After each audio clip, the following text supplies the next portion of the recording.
I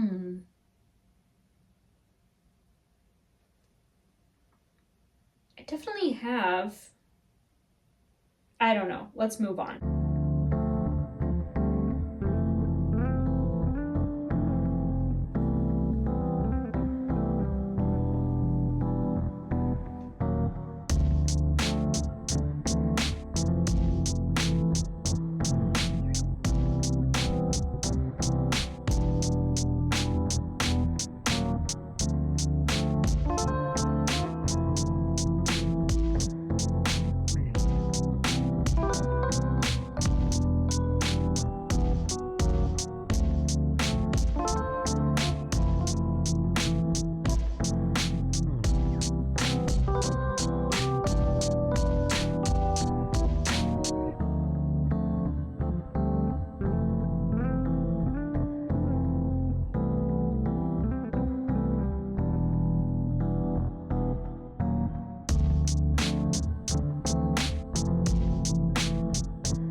You know what? I'll just say this. Is the grocery store going to get mad at me if I complain about the carts not being returned? Wait, what? Like if I come on the podcast and complain about something or talk about something, Yeah. am I supposed to talk about no people, places, or things while I'm here? Honey, you've got a big storm coming. Hello everyone, how are you today? I hope you're having a really good day so far. If you are new here, my name's Taylor, this is Starship Enterprise, and we come to you from Baltimore City, Maryland. Here on my YouTube channel, I feature content that is generally focused on knitting and spinning. And in this week's video, we are going to review 5 favorite patterns of Caitlin Hunter. So many of you enjoyed the video I posted 2 weeks ago featuring 5 of my favorite knitting patterns by Irene Lynn, and I thought I would continue the series with a focus on Caitlin Hunter since I was wearing my Miserino sweater in the last video series of this series, which I never mentioned, but I should have probably said that in the video. It's a modified version of that. I just made what was a short sleeve pattern, long sleeve, and I love that sweater. That sweater is knit entirely in handspun yarn. This sweater that I'm wearing right now, which you can't yet see, I'm sure Starship will decide to get off my lap at some point in today's video and I will show you the rest of it. But this sweater I'm currently wearing is also a Caitlin Hunter design.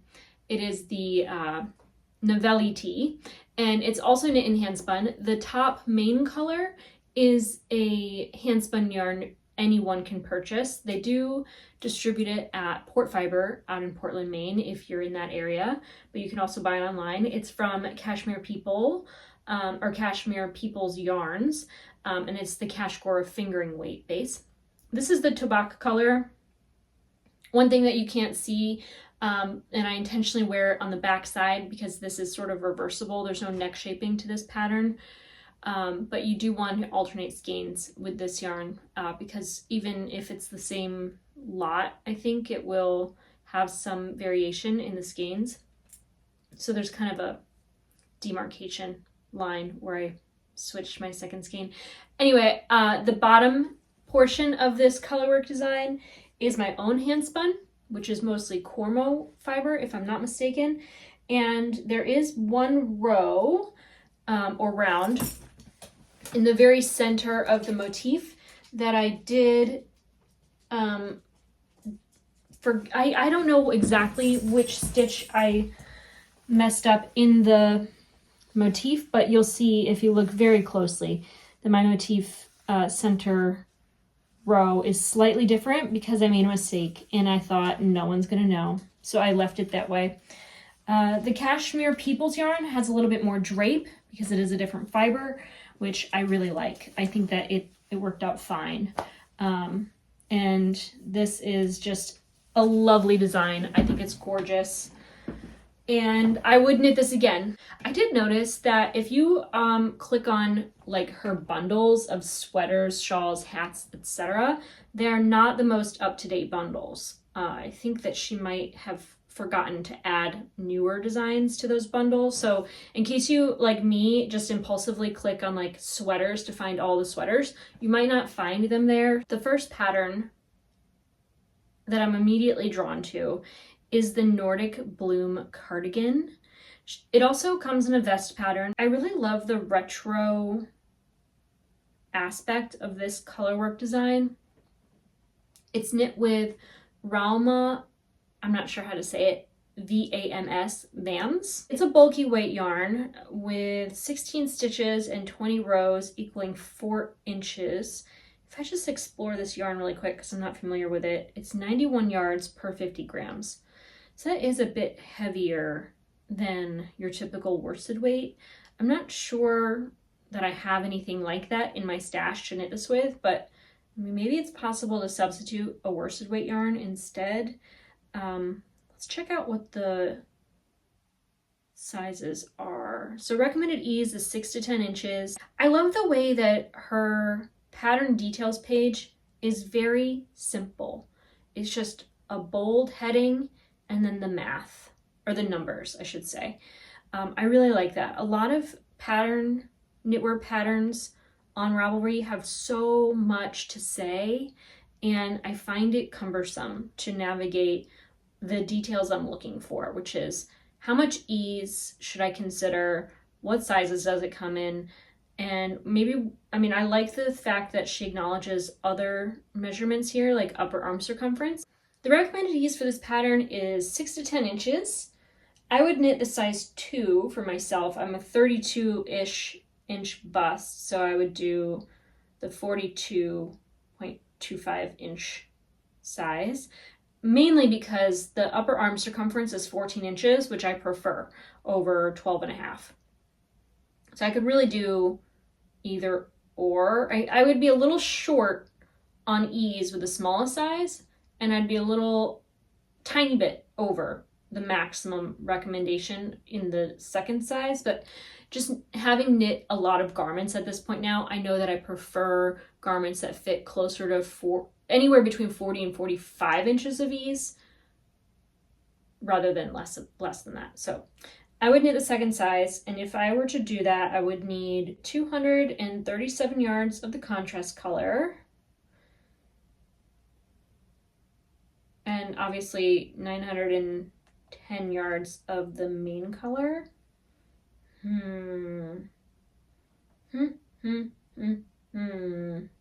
don't have yarn in my stash for this, so we're gonna move on. Wow, the Cellwood Tee, I love this. It's a lace pattern, worked bottom up with a chart. There's a crew neck, drop sleeve, in the round, no ease, positive ease, so either or. 3 needle bind off, worked flat, written pattern. Designed to fit with 0 to 6 inches of positive ease. The sample is shown in a size 5 on a size 1 with 35 inches, with a 35-inch bust with 0.25 inches of positive ease. So if I were to knit this, I would definitely knit the smallest size because that would give me still 3 inches of positive ease. So it's a little disappointing when you say it can be worn with none, but someone with my bust size doesn't have that option, just to nitpick. Sorry to do that. It's knit with Ritual Dyes Sprite, which is a sport weight yarn, 60% merino, 40% Cordale, so I imagine it's quite squishy, maybe a bit hardy, who's to say. I've touched this yarn. I just haven't bought it because it's a little pricey for my pocketbook. I digress. If I were to knit this, I would knit the size 1, which would require only 655 yards.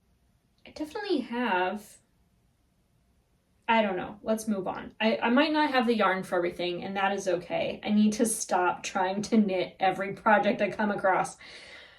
I like this lace top. I think it's very cute. I think the sleeve, it's a drop shoulder sleeve, but it kind of looks a little bit like a cap sleeve, the way that the ribbing is, finishing off that edge.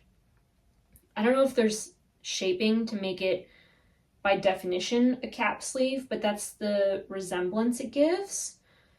I'm going to add this to my queue just for fun, because who knows when I'm at a fiber festival and I see a very nice drapey sport weight yarn that would look great made into this. I would probably only need to, depending on the yardage within each skein, I could maybe get away with just 2 skeins of it, but I'd probably buy 3 just to be sure. Stromboli, I've seen this before. I think it's also very cute. It has a longer sleeve to it. This is knit with a light fingering yarn. It's with the Mayak Kupa Baby Yak Organic Cotton, and with a light fingering. Let's see what the sizing is. Designed to fit 7 to 15 inches of positive ease. Shown in a size 1, worn with 10 inches. So if I were to knit a size 1, mine would have 12 inches of positive ease, which is still within the range, which is nice. The yardage my size would require is about 877 yards. I wonder if you have knit with the Mayak Kupa Baby Yak Organic Cotton yarn before. It does say light fingering.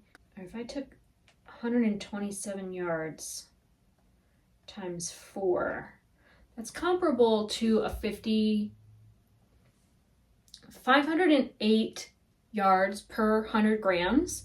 I don't have a fingering weight yarn comparable to that. So that tells me not only if I don't buy that yarn, I need to buy probably, you know what might make a good substitute? I'm guessing, I don't know. I'm just thinking out loud. Knitting for Olive merino or the merino cotton yarn, that might be a good substitute for this. I just bought, it's in the mail, I just bought some silk mohair to hold along with my sweater quantity of that yarn. What is this? Ooh, I think I love this. The Beltane, did I say that correctly? I don't think I've ever seen this pattern before. It's a fingering weight yarn using Magpie Fibers Swanky Sock and Magpie Fibers Feather. Let me look at the feather fiber content. It's a mohair silk, okay. 70% mohair, 30% silk. Boat neck, dolman sleeve, I-cord edging in the round, positive ease, short rows, stranded. It says top down. Oh, good. Okay, I thought I saw bottom up somewhere.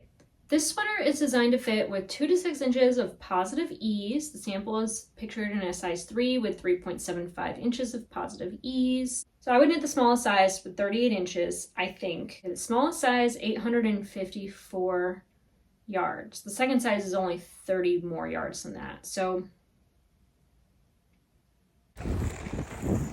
Editing Taylor here, popping in to say I think that this pattern might be a great application for hand spun yarn. Because the sleeves are kind of worked into the body, the rows or rounds are very long, very like horizontal. I think that if there's any variegation to the yarn or the fabric, it would probably look really nice. You know, just like striping across the entire width of the garment. I don't know, I'm just thinking, you know, could be cool. And you don't have to spin a ton of yarn, so you could get a nice garment out of a really fine, light yarn. The contrast color requires 161 yards, both silk mohair yarns, 2 held together. I really like this pattern. I can see myself knitting this, and I might have the contrast color already available, so I might just need to spin some yarn for the main color, because it's really not that much. 854 yards. I could probably do that in 2 weeks if I tried. I don't know. I'm not making any promises here. Okay. Very cute. Let me add it to my queue really quick, because I would very much like to do that. The Autumn Alpine. I do intend to cast this sweater on, It is already in my queue at number 1. I have the yarn picked out. This is knit with a sport weight yarn. It is charted circular yoke with a crew neck, worked in the round with positive ease, short rows, and worked from the top down. What really drew me to this pattern was the neckline. I really like that little extra detail in the ribbing with the contrast color. I thought that was really cute. And I just love this retro vibe of the motif. I think I'm gonna knit mine a little bigger than the way it fits her. I had looked through the project pages before and I could see people wearing it a little looser, and I really liked the way it looked in that with that amount of ease. Now I will probably knit a bigger size for that looser kind of like almost dolman type of yoke, and then I'll start the sleeves with whatever number of stitches that size requires, and then I think as I work from the top down, and I'll probably get to about the elbow in both sleeves, my plan is to add decreases just after the elbow to bring in what is perhaps a wide upper arm circumference and bring it narrowly down to the wrist, because I want a very loose, open, drapey, oversized shape of the sweater, but not in the lower arm. I would like it to be fitted or like tapered to fitted at the cuff. If I haven't mentioned yet, it is knit with a sport weight yarn. The gauge is 24 stitches and 32 rows per 4 inches. It is worked from the top down, as I mentioned, and the suggested ease is 2 to 8 inches. And if I would knit the 40 inch, which is the second size, I would have 8 inches, but I'm gonna knit the 44 inch, which will give me 12 inches of ease. That's my plan. So I'm gonna knit the third size, which requires about 1,518 yards in the main color and 319 in the contrast color. I might be cutting it a little close here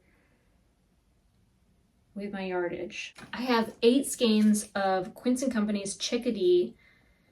It's 181 yards per skein. I only have 1,448 yards, but this is my plan. If I am knitting the decreased sleeves, it's possible I won't need all of the yardage. Let's check the contrast color too while we're at it. Okay, it says that I'm 70 yards shy of what I need. I think I can modify the sleeves enough that I can get away with it. What I'm worried about most is the contrast color. So I have 250 yards in this, and this is not even a sport weight, it's DK, but it's kind of a lighter DK because it's woolen spun. I might be able to make it work. I think I can. So 250, plus I have this remnant skein left over from a project. Okay, so we have a skein of yarn that is 250 yards per 100 grams. And I have an extra 20.7 grams here. So I have 301 yards roughly. But this pattern calls for 319. Will it work?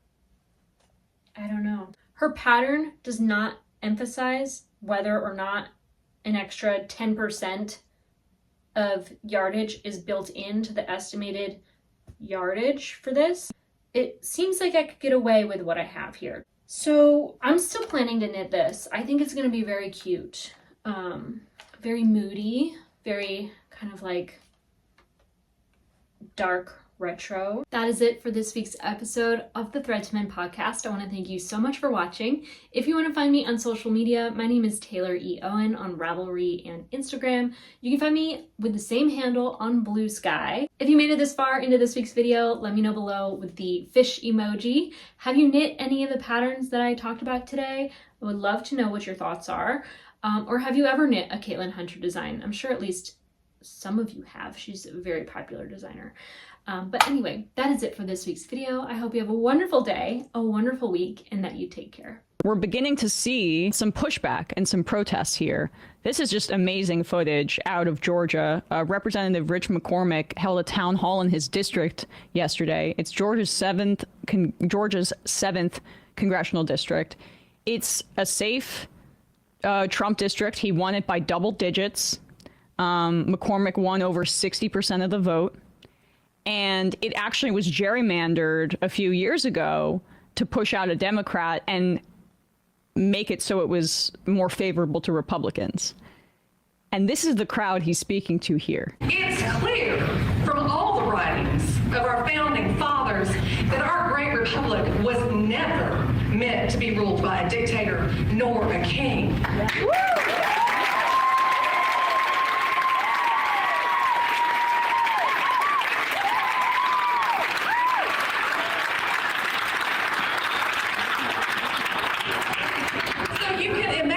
My shock and pure horror when I woke up to find that our president had given himself unprecedented executive powers and then within a few days named himself king to his followers.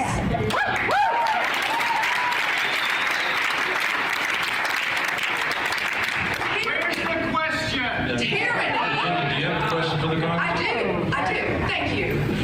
Tyranny is rising in the White House, and a man has declared himself our king. So I would like to know, rather, the people would like to know, what you, congressmen, and your fellow congressmen are going to do to rein in the megalomaniac in the White House.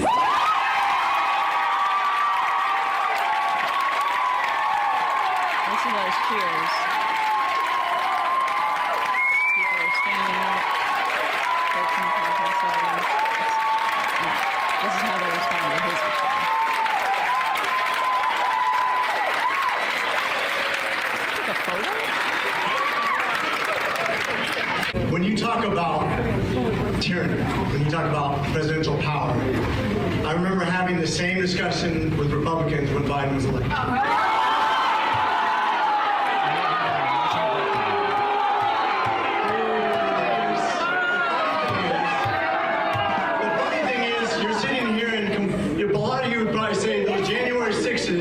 Who are yelling just as loud as you.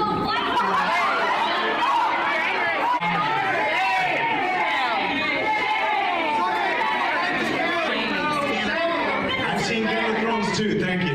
Let's go ahead and move on because...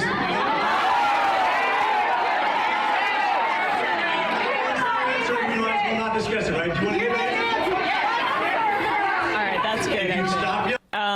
So they chanted shame at him, and then he tried to move on, and they didn't let him. I mean, it's amazing. Here is McCormick trying to justify the Republicans' plans to cut mandatory spending, which basically includes Medicare, Medicaid, CHIP, the Children's Health Insurance Program, which is essentially Medicaid for kids, and SNAP, the food assistance program that feeds 41 million Americans a month on average.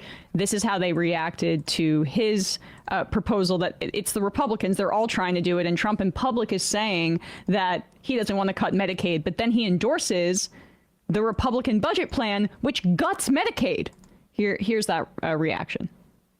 Something that I'm willing to compromise on, okay? We have solutions that we agreed on. That I have 4 Democrats that said that they were willing to. We're not going to take it away from anybody who hasn't. We're not going to take it away, change anything for anybody who's about to get it. But maybe if you're 10 years away, you adjust it by 3 months. You're 20 years away, you adjust it by 6 months. You're 30 years away, you adjust it by a year.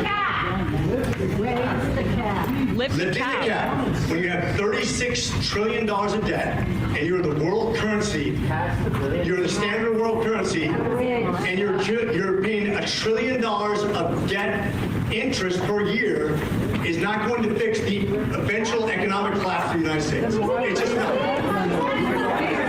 It's just not. If you don't do something with Social Security, Medicare, and Medicaid, which is 75% of our budget, is mandatory spending. 75%. Google it right now. 75% of your budget is mandatory spending. We barely have a social safety net in this country. People love Social Security and Medicare in particular, and they're not buying his BS here. Someone just chanted, raise the cap. It's not time to be quiet and listen to this sort of charlatan. It's time to scream him out of the room and make yourself heard. Right. This guy, this thing where they say lift the cap, and he goes into some sort of like Chicken Little scenario about the government collapsing. We need to lift that cap and also just generally raise taxes on the type of people that put that guy in power. It is very simple. And the crowd knows that. The crowd says not only lift the cap, raise taxes. If we're in such a dire financial situation, why are people that you go to lunch with so flush? Why are their pockets so goddamn full? Everyone sees that. Everyone sees it because we have been slashing taxes over and over and over again. And all they're trying to do here is justify an extension of the 2017 Trump tax cuts, which, yes, it cut taxes broadly, but you know who got a majority of the tax cuts? The people at the very top. And that's how income and wealth inequality gets exacerbated. And specifically what the Republicans are trying to do, not about Social Security, we know what the answer is. I mean, amazing that audience just yelled it out to him. Because as Matt says, if you're worried about the budget, you know, there's a really, really easy way to solve it. It's raise taxes on the rich so that you can cut into the deficit. But when it comes to Social Security, first of all, yeah, it's self-funding, but it's lagging behind in terms of making sure that it's as protected as possible, because we refuse to raise the cap on income that is taxable that would help make it so that it is protected, because there's so much wealth concentrated at the top that is not subjected to the Social Security tax, because the threshold right now as of 2025 is around 176K. Then that, if you make 177K, all of that money that you're getting is not subjected to taxes that go towards Social Security. And when we have exacerbated wealth inequality, that means there's more money above that threshold. It's ridiculous. It should be, you could eliminate the cap and fund it so much so that the benefits increase. But even if you just raise it, we would be able to solve this situation entirely. But they don't want to tell you that.